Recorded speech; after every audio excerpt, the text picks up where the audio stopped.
I'm 61 years old. I've been married for almost 40 years. To most people, I'm the kind of woman you pass in the grocery aisle and forget by the next one. Quiet, polite, always with a list and a plan. I was the dependable type. The type who packed lunches, paid bills on time, and never missed a birthday. Love, for me, was loyalty, stability, a quiet hand to hold at night.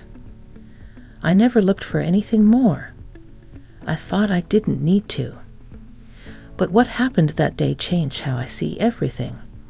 It shook something loose inside me I didn't even know was stuck, and I've never been the same since. I never thought something like this could happen to me. Please, don't make the same mistake I did. It started on a rainy Thursday afternoon. I remember because I had just come in from the garden, frustrated that the tomatoes I'd worked so hard to nurture were now soggy and drooping. The house smelled faintly of cinnamon and damp earth, comforting in a way I hadn't noticed before. I wiped my hands on a dish towel and was just about to make a cup of tea when the doorbell rang. We don't get many visitors, not without a heads up. So my first thought was that it must have been a delivery. But when I opened the door, it was him. Aaron, my husband's coworker. We'd met a handful of times at company functions, dinners, a summer barbecue, the kind of events where I'd hover by the veggie tray and make small talk with wives while the men drank beer and talked shop. He always seemed younger than the rest. Not in age. He was maybe late 40s, early 50s, but in the way he carried himself. Present, observant, like he actually saw you when you spoke. Today, though, he looked different. His shirt was half soaked from the rain, and he clutched a manila envelope under one arm like it was precious. His eyes, usually calm and open, were anxious. "Hi," he said, voice a little breathless. "I'm sorry to just drop by. Is Frank home?" I blinked. No, he's at the office. Is everything okay? Aaron hesitated. That tiny pause, it hung there like a breath you didn't want to exhale. Then he offered a tight smile and shook his head. "It's nothing urgent. I can leave this with you if that's all right." He held out the envelope. I reached for it, but something made me ask, "Do you want to come in? You're soaked." He hesitated again, then nodded. "Thanks. That'd be great." I stepped aside. The house felt oddly silent with him walking in. I don't know why. Maybe it was the way his presence filled the space, like he didn't just enter a room, he settled into it. I led him to the kitchen and offered him a towel, which he took with a quiet thanks, dabbing at his hair, his collar. I made tea. It felt like the polite thing to do. We sat at the kitchen table, the rain tapping against the window panes. It was quiet for a while. Then he said it. "You know, Frank talks about you a lot at work." I glanced up, startled. "He does." Aaron nodded. "He says you're the reason he stays grounded, that you're the one person who never lets him drift too far from himself." I felt something flicker in my chest. Not quite pride, not quite sadness, something in between. "That's kind of him," I said. Aaron looked at me for a moment. Not in that casual, passing way people do. Really looked. "Can I ask you something, June?" I froze a little. Nobody outside of my closest friends ever calls me by my first name so directly. "Of course." "What do you think makes a marriage last?" The question shouldn't have caught me off guard, but it did. "I suppose trust," I said slowly. "Respect. Habit, maybe. Love, if you're lucky." Aaron tilted his head, considering that. "Do you think it's possible for two people to outgrow each other? My breath caught. I didn't answer right away, because the truth was I had been asking myself that same question, quietly, privately, for the past few years. Not because Frank and I didn't love each other, but because sometimes it felt like we were two trains running side by side. Close, familiar, but never really meeting anymore. I think, I said carefully, people change, and sometimes they don't always do it together. Aaron nodded slowly. He looked down at his hands. Frank and I had a talk today, a tough one. My stomach tightened. Is everything all right? He looked up. His eyes were darker now, sadder, but still calm. I don't want to speak out of turn, but I needed to see you. Why? Because he said something today about you, and I couldn't let it sit in my chest without at least saying something to you directly. What did he say? Aaron hesitated, then leaned forward, voice lower now, more intimate. He said you've been lonely, that he doesn't know how to fix it, that he's scared you've stopped needing him. The words hit me like a soft punch, not violent, just enough to knock the wind out of me. I looked away, and for the first time in a long time, I didn't know what to say. Aaron didn't push. He just let the silence settle between us, his hands still on the table, not reaching for mine, but near, warm, present. The rain had started to slow, but inside me, something else had just begun. I don't remember exactly how long we sat there in that quiet space, but when Aaron finally stood to leave, I felt an ache I couldn't quite name. I walked him to the door, my fingers brushing the side of the envelope he had brought as I handed it back. He gave a small smile, one that didn't quite reach his eyes, and said, "Tell Frank I dropped this off." I nodded. "I will." And then he was gone, swallowed by the damp gray of the afternoon. I stood at the door for a moment after it closed, the silence of the house suddenly louder than it had been before. My tea had gone cold on the table. I didn't reheat it.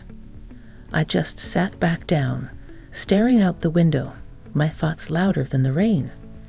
Frank came home late that night. He was tired.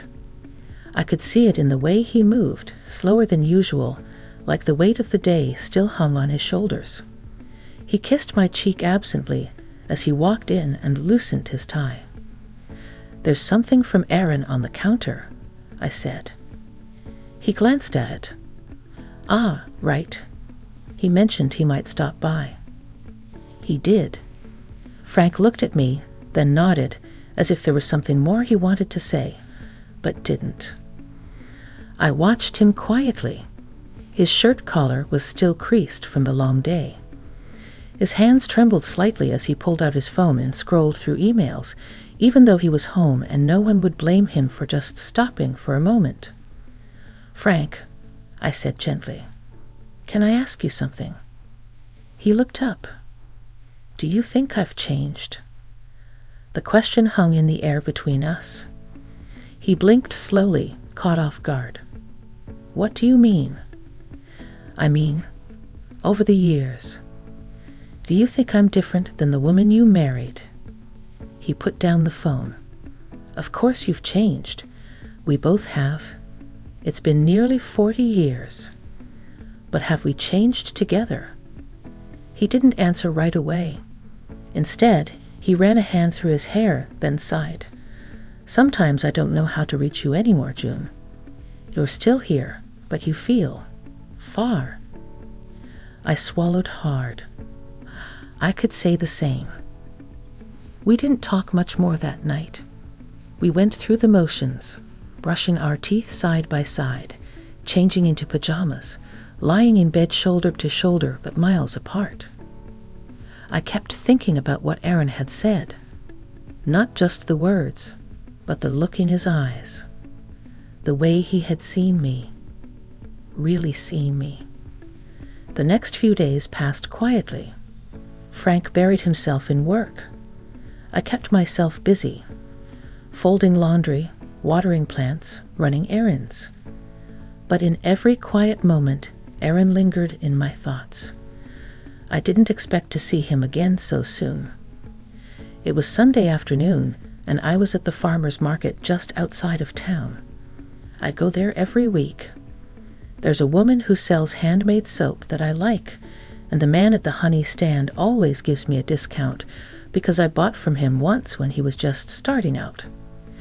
I was picking through bunches of late summer dahlias when I heard someone say my name. June. I turned. It was Aaron. He wasn't in office clothes this time. Just jeans and a navy pullover, sleeves pushed up, sunglasses perched on his head. He looked relaxed, different. "Oh, hey," I said, surprised. "Didn't expect to see you here." He smiled. "I live a few blocks away. I come here sometimes for the bread." We stood there for a moment, not quite knowing what to say. Then I held up the flowers in my hand. These caught my eye. "They suit you," he said. That stopped me. I don't know why. Maybe because it had been so long since someone said something like that, without it being about practicality or routine. "Thanks," I said quietly. We walked a bit together after that, browsed the stalls, talked about silly things, how overpriced the organic peaches were, how the kettle corn stand always drew the biggest crowd. It was easy, comfortable. And then, standing by the edge of the market near a bench under a tree, he turned to me and said, "June, I wasn't honest the other day." I felt my heart stir. "What do you mean?" "I didn't just stop by to drop off paperwork. I needed to talk to you. Alone. Because something's been weighing on me." There was a pause, a shift in the air.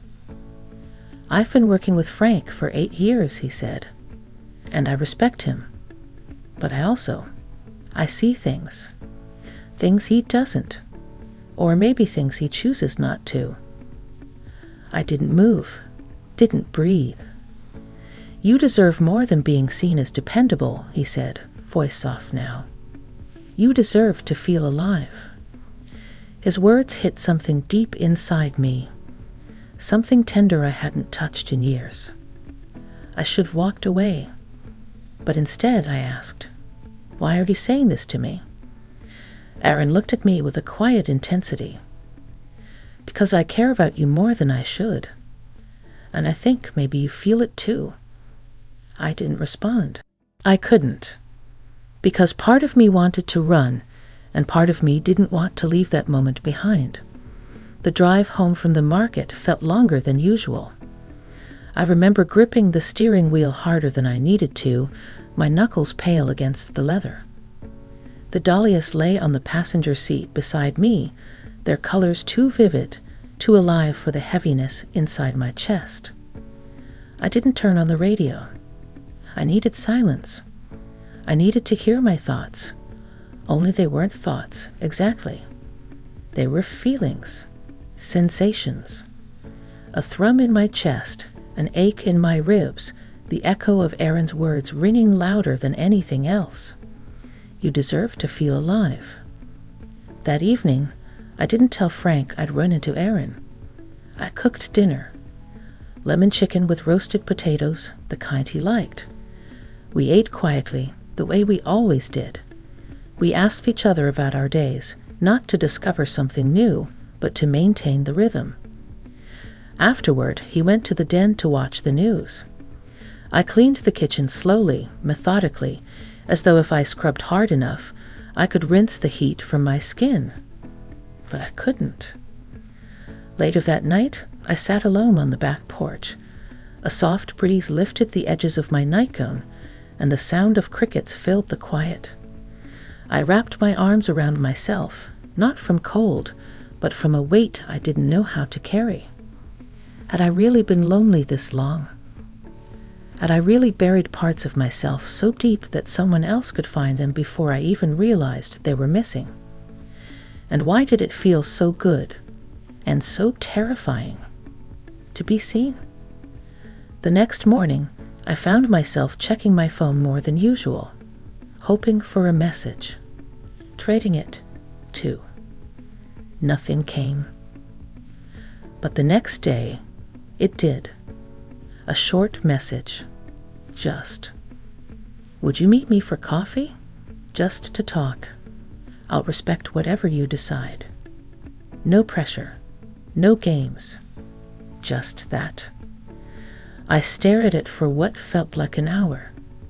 Then I replied, "Tomorrow, 10 a.m., the cafe near the library." I told myself it was closure, that I needed clarity, that I couldn't let a single moment uproot my entire life without facing it directly. But deep down, I think I already knew this wasn't about clarity. It was about connection. We met the next morning.